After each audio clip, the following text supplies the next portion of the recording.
Buenas tardes, mi nombre es Fabio Alejandro Clavijo Huertas, mi ID es 733-103.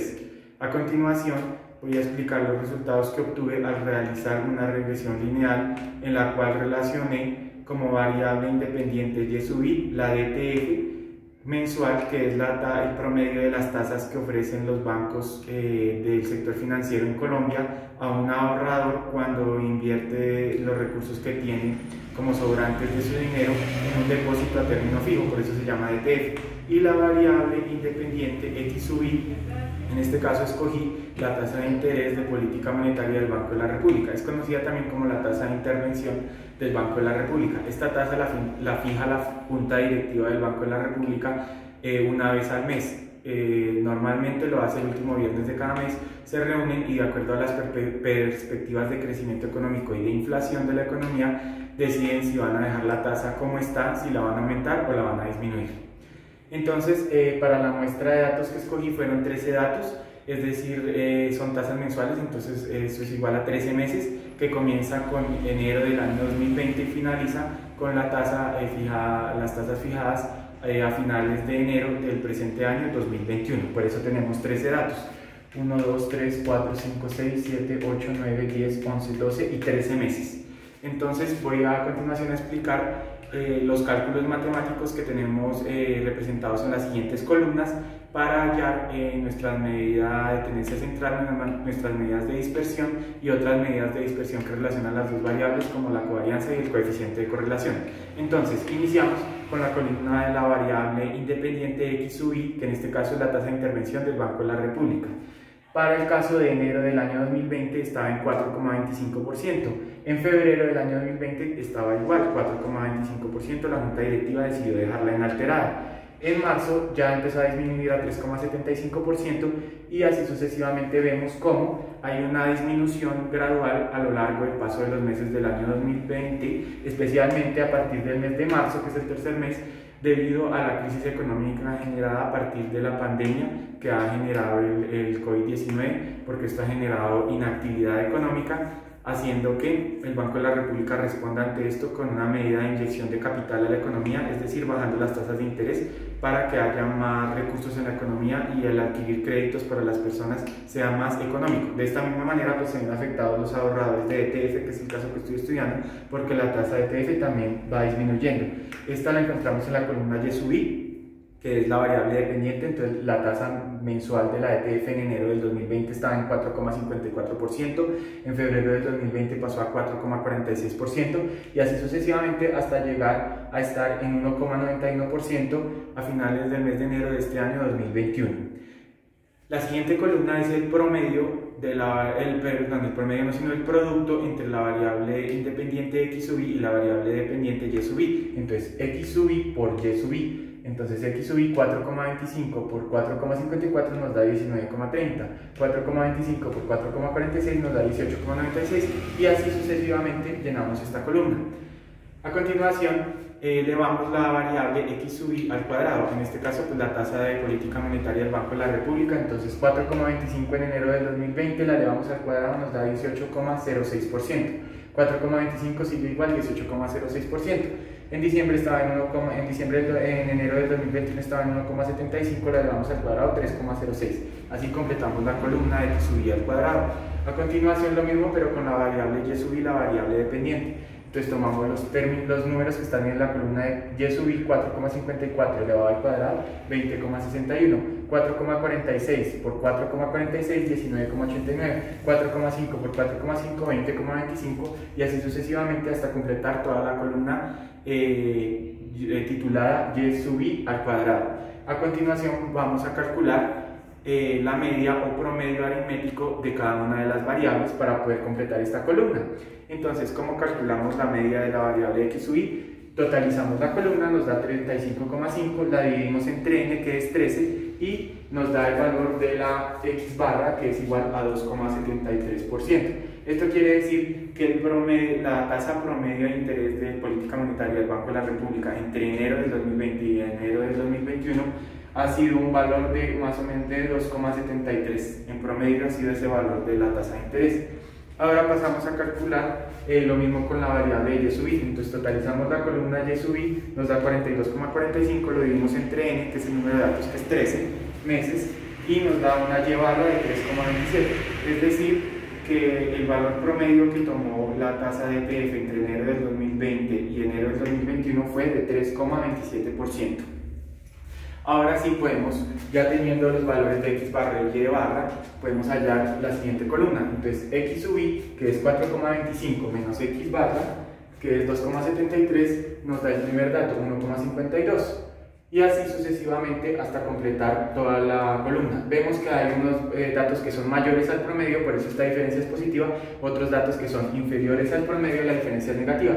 Al totalizar la columna nos da 0 las variaciones positivas como negativas. A continuación procedemos a elevar al cuadrado la columna de x sub i menos x barra. Entonces 1,52 por 1,52 nos da 2,31, 1,52 por 1,52 nos da 2,31, 1,02 por 1,02 nos da 1,04 y así sucesivamente. Ahora pasamos a hacer lo mismo que habíamos hecho con x, pero ahora con la variable y sub i, es decir, con la tasa de TF. Entonces vamos a tomar la DTF del primer mes y la multiplicamos por ella misma, 20,61% al cuadrado por 4,54 por 4,54 nos da 20,61%. Ahora, para allá la diferencia es 4,54 menos y barra, que es 3,27, nos da 1,27. 4,46 menos y barra, que es 3,27, nos da 1,19, y así sucesivamente hasta completar toda la columna de variación con respecto al promedio.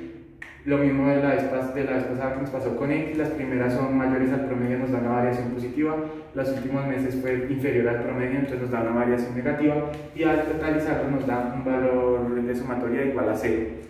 Ahora procedemos a elevar esta columna al cuadrado, entonces la multiplicamos por sí misma, 1,27 por 1,27, 1,62, 1,19 por 1,19, 1,43, 1,23 por 1,23, 1,52 y así sucesivamente hasta completar toda la columna y sub i menos y barra elevado al cuadrado. Es decir, la variación entre la variable dependiente con respecto a su promedio elevado al cuadrado. Por último, pasamos a calcular la última columna, que es el producto de las diferencias entre las variables, tanto dependiente como independiente, respecto a sus promedios. Entonces, x sub i menos x barra ya la teníamos calculada acá. Entonces tomamos este valor, 1,52 por y sub i menos y barra, que lo teníamos calculado acá, 1,27 nos da 1,94, y así sucesivamente. 1,52 por 1,19, 1,81, 1,02 por 1,23, 1,26 y así sucesivamente, hasta completar toda la columna del producto de las variables diferenciadas respecto de su media. Ahora vamos acá a hacer unos cálculos matemáticos de unas fórmulas estadísticas. La primera es la varianza. Entonces la fórmula de la varianza para x es igual a la sumatoria de la columna de x sub i menos x barra elevado al cuadrado dividido en n. Entonces esta columna ya la tenemos aquí. Entonces x sub i menos x barra elevado al cuadrado la totalizamos para tener la sumatoria. Entonces la sumatoria de eso nos da 12,06. Ese 12,06 lo dividimos entre n, que es 13, como está en la fórmula, y nos da una varianza de x igual a 0,93. De la misma manera lo hacemos con la variable y, pues aquí ya en lugar de las x cambiaría y, pero la fórmula es la misma. Entonces tomamos la columna de y sub i menos y barra elevada al cuadrado, la totalizamos, nos da 15,37. Ese 15,37 lo dividimos en 13, que es el número de datos, y nos da una varianza en y, es decir, de la ETF, de 1,18. A continuación pasamos a calcular la desviación estándar, es decir, le sacamos raíz cuadrada a la varianza. Entonces raíz cuadrada de 0,93 nos da 0,96, raíz cuadrada de 1,18 nos da 1,09 para el caso de y. Posteriormente pasamos a calcular la covarianza, que la covarianza se calcula con la fórmula que está acá. Entonces es la sumatoria de la columna de los productos de las variables diferenciadas con respecto a su promedio dividido entre n. Es decir, este numerador lo tenemos acá, que es la columna de x sub i menos x barra por y sub i menos y barra, la totalizamos para hallar la sumatoria y eso nos da 13,06, el numerador. Ese 13,06 lo dividimos entre 13, que es nuestro número de datos n, que son 13 meses de la muestra, y nos da una covarianza de alrededor aproximada a 1. Esa cifra la aproximé al siguiente decimal. La covarianza nos da igual a 1. Ahora a continuación pasamos a hallar para la regresión lineal los coeficientes que conforman nuestra ecuación lineal. Entonces el primero es la pendiente, que es el valor que va multiplicando a la x, que lo conocemos como b, que es un número. Entonces ese número, ¿cómo lo hallamos? La covarianza dividido en la varianza de x. Entonces la covarianza, que es 1, lo reemplazamos aquí, 1 dividido en la varianza de x, 0,93, nos da un b igual a 1,0832. Ese b es la pendiente. Como es mayor a 0, 1,0832 es mayor a 0, quiere decir que nuestra gráfica va a tener un comportamiento ascendente y creciente, porque la pendiente es positiva. Y este valor va multiplicando en la ecuación a la variable x, porque todas las ecuaciones lineales tienen la forma y es igual a b por x más c. Entonces este es el valor de b que va multiplicando a la x. Para hallar el c, que es el término independiente, que ese término es conocido como el intercepto con el eje y, que es cuando x vale 0, entonces el intercepto con el eje y es el c. ¿Cómo se halla ese c? Entonces es la sumatoria de la columna y sub i, que la tenemos acá, entonces la columna es y sub i, la sumatoria es 42,45, ese le restamos b, que fue la pendiente que calculamos anteriormente, entonces menos 1,0832 por la sumatoria de la columna x sub i, que es 35,5. Eso nos da un valor de numerador y lo dividimos entre n, que es 13, y tenemos un intercepto o coeficiente llamado c igual a 0,3073.